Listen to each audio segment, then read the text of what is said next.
minutes opening statement.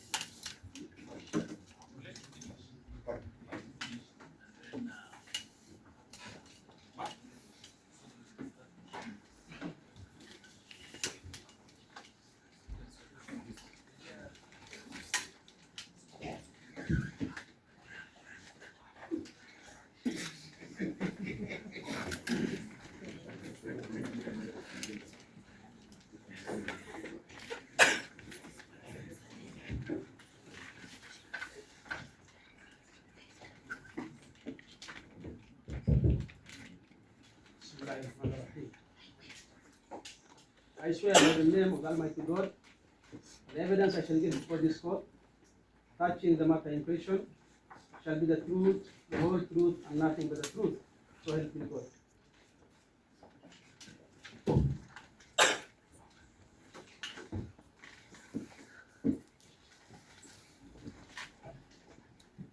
Did you say to the court you're free?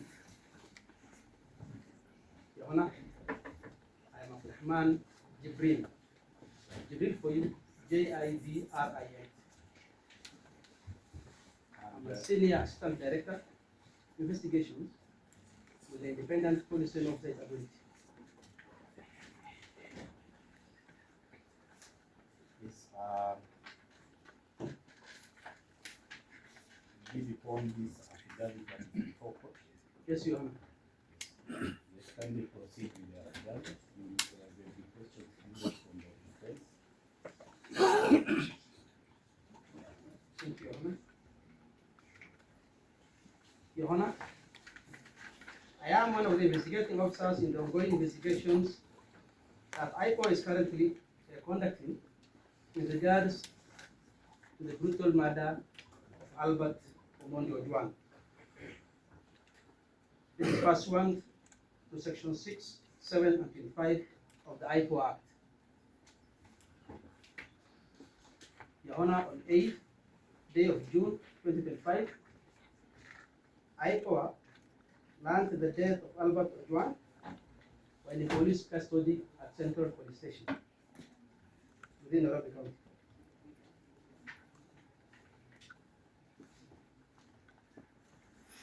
Your Honor, the authority immediately initiated investigations to unravel the circumstances surrounding the gruesome death of the deceased.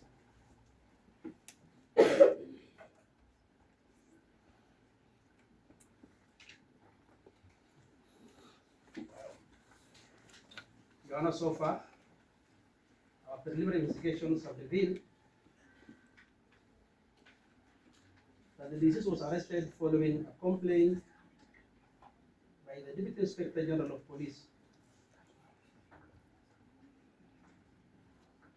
Yeah. All that the witness is saying has been said. You can only adopt the report. Because unless there's any other crucial information. That's not right. That's okay.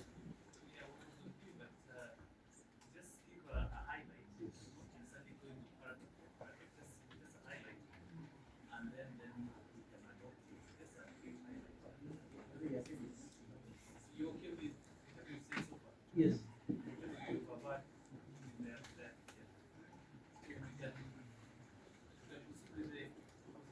Yes. That's actually not that. They can proceed to examine on the affidavit. Thank you. Your Honor, we asking to brief.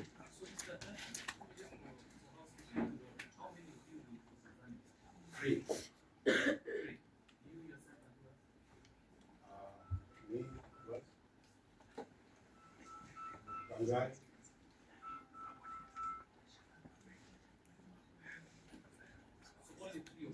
Yes, we'll cross-examine. The others will submit. Thank you. Mr. Jibril, Yes, Your Honor. can you confirm your position at IPOA over this matter? That's to be, huh? Yes. Your Honor, as indicated,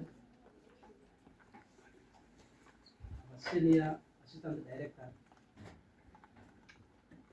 investigations. You confirm that you are an investigator. Yes, Your Honor.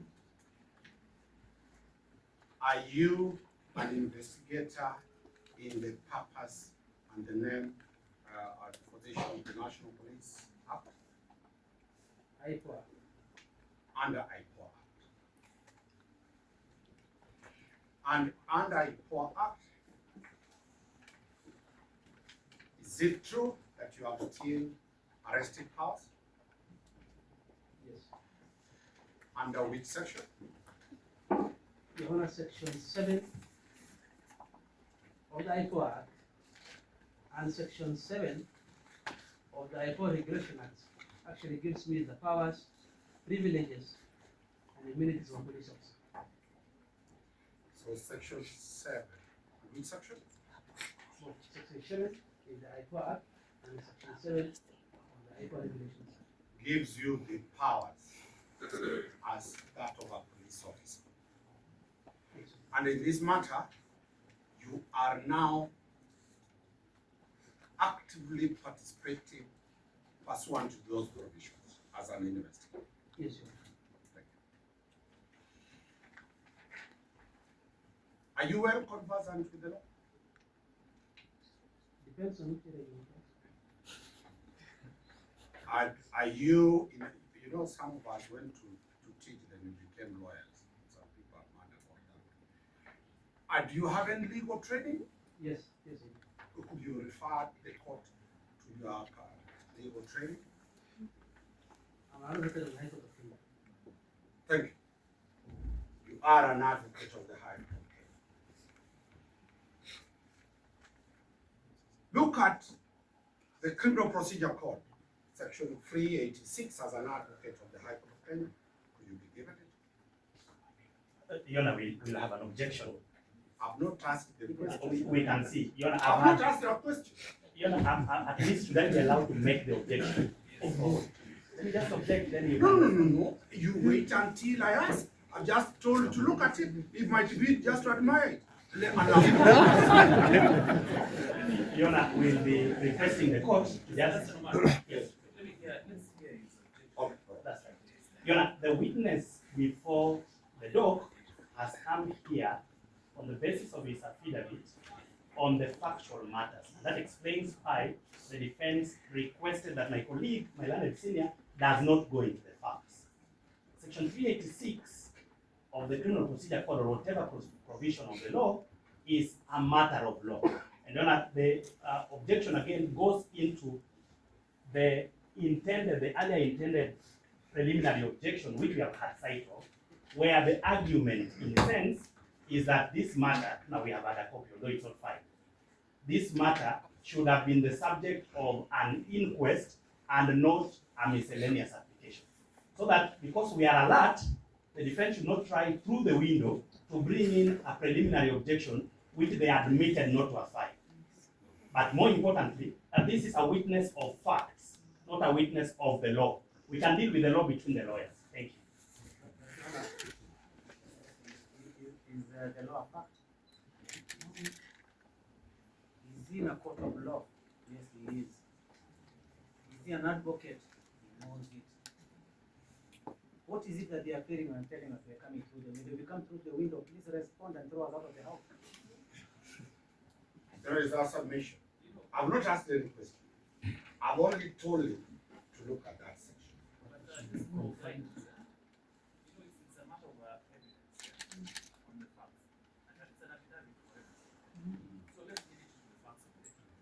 After I've asked the question, then that is when an inference can be done, whether it's a question of law or a question of law.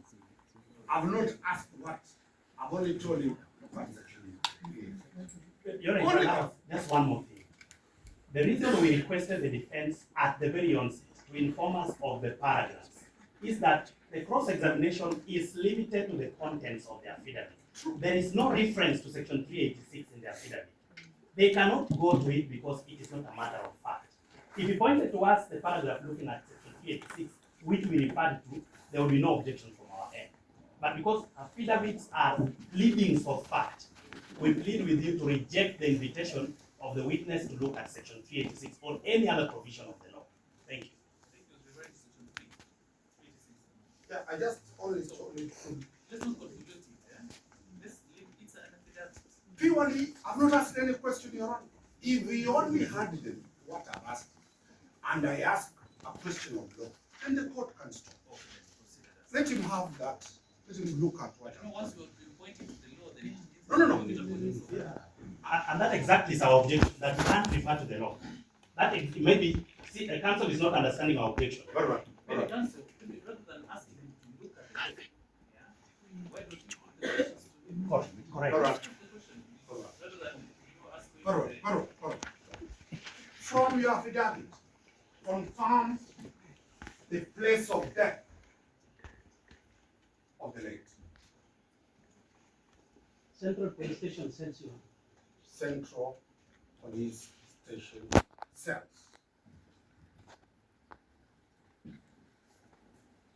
From the IPOA Act, provide the mandate for you to investigate somebody dead in a police cell. Yes, Your Honor. Read, show the court. Because you have confirmed it is the scene of death is at the police cell. Which mandate gives you that power? Let him answer. We are still objecting. Council is still taking the same route. He came under the act. You know, section in this miscellaneous application, paragraph 3, they must have said under which mandate they are coming before this court. Don't give him answer. Don't give him answer. And these are witness. This is our witness now. He's not an advocate. Let him come in front of you. Let him not be given answer. No, Your Honor. We plead with our colleagues to just remain respectful. We know that they are very good people. Let us maintain the decorum. What we are asking is, as the court has suggested, put the law to the witness. Don't ask the witness to refer to the law. Very well. We do not mind if you read the law to him and ask questions. Read paragraph 3 of your affidavit. Listen for me to take an answer. No, you read it. I did write it. Paragraph 3.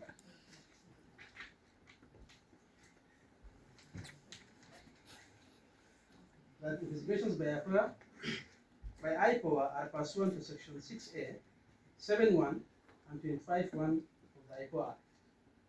Is that the law? Yes, Is that a fact or that is the law? that is a fact as per this. That's what I'm saying. You have quoted the law. True. Yes. Therefore, it is not wrong to ask you a question of law because it is you as in your affidavit talked to the law. Give me the law that gives you mandate to investigate a person who died in a police sector. That is it. I have indicated the sections. 6.1, 7.1. Tell the court. Just tell the court. Your Honor, I have indicated section 6A, 7.1 and 25.1 of the IPOA Act. Could you kindly read to the court those sections that gives you that mandate?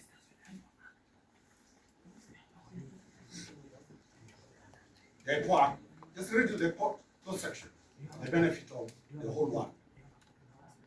Don't work for IPOA. Your Honor, because we did not anticipate that a witness of fact will be made to read the law, we didn't carry a copy of the IPOA Act. If they insist that they want to read it, let them just give us the. This day and age of technology, from selective amnesia when he is cornered. It is there. On any form. Just read it. Read the section. 6, you read. Section 6, Your Honor talks about functions of the authority. Yes. Here means IPOA.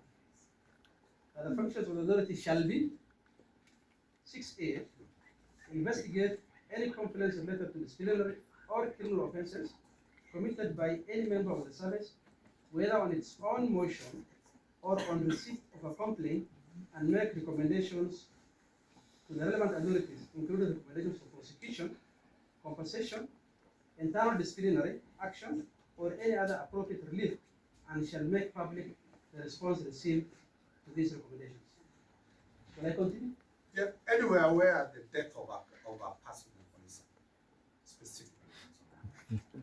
My question is specific.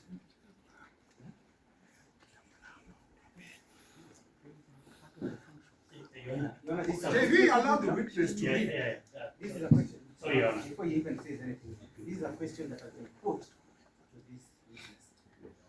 It is about what he has said in his affidavit. He is being asked to justify why he is here and what gives him the powers. The state, who has not been asked a question, can now stand and start giving him answers or start supporting him, getting answers.